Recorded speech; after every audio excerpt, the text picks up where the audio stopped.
오늘도 새롭게 읽어가는 예레미야 애가의 말씀을 통하여 우리의 삶이 연결되게 하시고 그 말씀 안에 숨겨진 하나님의 마음과 하나님의 생각 그리고 하나님의 뜻을 우리가 바로 알게 성령께서 도와주옵소서. 주 예수 그리스도 이름으로 간절히 기도합니다. 아멘. 오늘부터 예레미야 애가의 말씀입니다. 오늘 1장 1절에서 11절의 말씀인데 간략하게 예레미야 애가에 대해서 읽기 전에 우리가 알아야 될 중요한 부분들을 함께 나누려고 합니다. 예레미야 애가라는 말이 풍기듯이 애가는 주전 586년 그러니까 남유다가 멸망했던 때입니다. 북이스라엘이 주전 722년에 먼저 아수르에 의해 멸망당하고 그리고 바로 우리가 얼마 전에 읽었던 열왕기하 마지막 단락에 바벨론이 시드기야 왕을 마지막에 무너뜨리잖아요. 바로 그때가 언제냐? 주전 586년.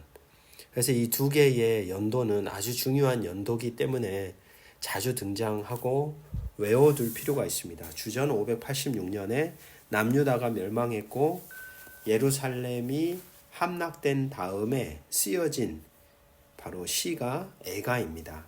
총 5개의 시로 구성이 되어 있습니다.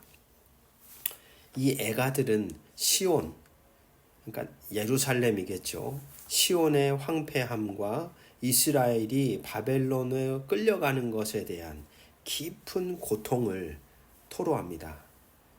그리고 남겨진 황폐해지고 위태로워진 그 사람들의 비참한 처지에 대해 탄식하고 있는 시입니다. 여기에는 3개의 목소리가 등장합니다. 첫 번째는 화자이죠. 화자. 저자라고 할 수 있겠습니다. 그리고 두 번째는 시온입니다. 의인화된 예루살렘을 가리키는 단어입니다. 그리고 세 번째, 그 시온에 사는 백성들. 독특한 점이라면 여호와라는 하나님은 전혀 등장하지 않습니다. 구성이 그래서 1장, 2장, 그리고 3장, 그리고 4장, 5장 이렇게 3개로 구성이 됩니다. 첫 번째 1장, 2장은 화자와 시온이 말하는 자로 등장합니다.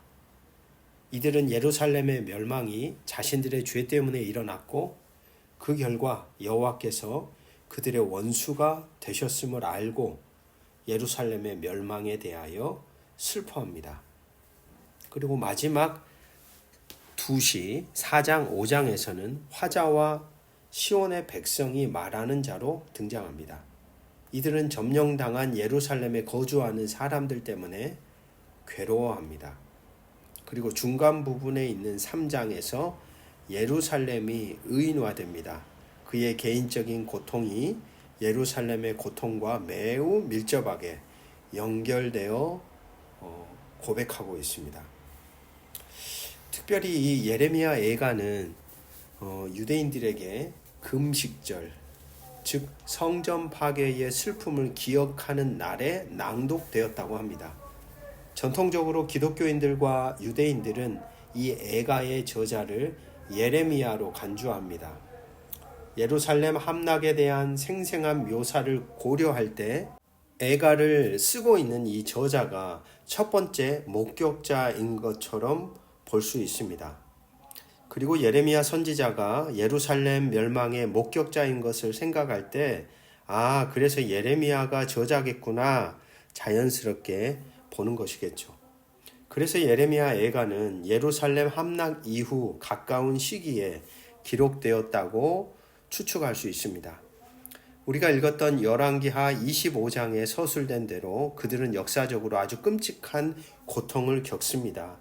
예루살렘 포위 공격은 2년 동안 지속되었고 수만 명이 예루살렘에 갇혀서 여호와의 개입을 고대하였습니다. 구원을 기대했던 것이죠. 하지만 결국 바벨론 군대가 성을 무너뜨리고 들어와서 많은 사람들을 폭행하고 거민들을 학살합니다.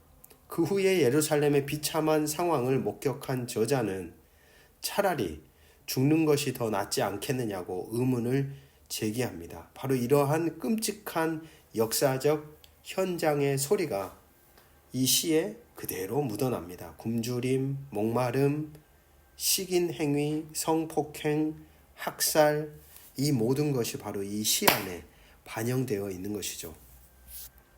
이러한 시를 통하여서 그러면 예레미야 애가를 통해 말하고자 하는 주제가 무엇일까요? 첫 번째는 언약적 저주와 죄의 고백입니다. 시인은 탄식 속에서 유다의 고난은 죄의 결과다. 이것은 하나님이 언약의 저주를 내리셨기 때문이라고 인정합니다. 그리고 시인은 하나님께서 다시 자비를 베풀기 위해 돌아오시기 전에 먼저 심판의 때가 와야 한다고 말합니다. 바로 그것이 첫 번째 주제죠. 그러니까 인과응보인 겁니다. 하나님의 말씀에 불순종한 결과 그 신명기 28장에 나오는 축복과 저주의 그 말씀이 그대로 실현되었다라고 보는 것입니다. 아, 우리의 죄 때문이구나. 하나님과의 언약적 관계가 틀어졌기 때문이구나. 그렇기 때문에 심판의 때는 반드시 우리에게 와야 하는 것이구나. 그리고 두 번째, 탄식과 모진 고난입니다. 여러분, 죄를 인정하더라도 죄의 결과를 수용하고 받아들이는 것은 참으로 힘든 것입니다. 죄를 인정했다고 하여 고통을 견뎌내는 것, 그에 따른 결과를 감내하는 것이 더 쉬워지는 것은 아니지요. 그래서 시인은 이렇게 고백합니다. 아무리 하나님의 심판이 당신의 공의와 정의로 합당하더라도 우리에게는 견딜 만한 한계가 있습니다. 하나님, 우리의 연약함을 인정해 주십시오. 우리를 긍휼히 여겨 주십시오. 라고 하는 그 생각이 이 예레미야 애가에 담겨 있는 것이죠. 그리고 세 번째, 그러므로 시인이 기대하는 것은 여호와의 확고한 사랑과 위로입니다. 시인이 가장 심각하게 두려워하는 것이 무엇인지를 애가는 표현하는데 이런 표현들이 있습니다. 하나님은 우리를 아주 거절하셨습니까? 하나님은 우리에게 대단히 진노하셨습니까? 라고 질문합니다. 즉 하나님이 정말로 부재하시고 우리를 영원히 버리셨습니까? 라고 하는 질문이죠. 이게 두려운 것이죠. 이 질문에 대해서 애가는 이렇게 고백합니다. 여호와께서 영원토록 버리지 아니하실 것임이라. 그러니까 자신들의 죄의 결과로 인해 고통받고 신음하고 괴로워하는데 그게 정말로 완전한 절망이 될 수 없는 그 신뢰를 어디에다 두느냐? 하나님의 확고한 사랑, 변하지 않는 자비, 거기에 기대고 있는 것이죠. 그래서 마지막으로 이 애가에서는 기다림이라는 단어가 강조됩니다. 하나님의 본심은 이 백성을 심판하여 사라지게 하는 것이 아니라는 것입니다.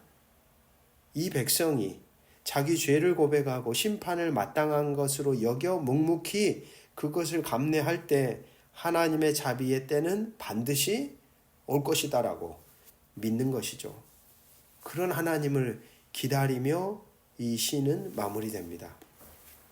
오늘부터 읽어가는 예레미야 애가를 통하여서 이런 다양한 주제들과 연결되어 말씀을 좀 폭넓게 읽어가며 그 말씀이 그 시대 그 사람들에게 어떠한 이야기였는지, 그리고 이 말씀을 첫 번째 읽었던 바벨론의 포로로 끌려갔던 사람들은 이 말씀을 어떻게 자신들의 신앙으로 고백했는지, 그리고 거기서 더 나아가 오늘 2024년을 살아가는 오늘 우리의 현실 속에서 이 말씀은 어떻게 연결될 수 있는지, 이것은 되게 스펙트럼이 넓습니다. 왜냐하면 우리 각자가 살아가는 삶의 자리가 저마다 다 다르기 때문이죠. 그래서 저는 말씀을 읽어가는 것은 어떻게 보면 참 신비다라고 생각합니다. 각기 다른 인생들이 이 말씀 안에 거할 때 보이는 게 다르고 들리는 게 다르고 적용되고 깨달아지는 것이 달라 그것이 다양한 무지개처럼 다양한 모습으로 이 땅에 만들어져 가기 때문입니다. 그런 사모하는 마음으로 예레미야 애가의 말씀을 저와 여러분이 함께 묵상하며 걸어가기를 간절히 소망합니다. 오늘도 복된 날이 되시기를 주의 이름으로 축복합니다.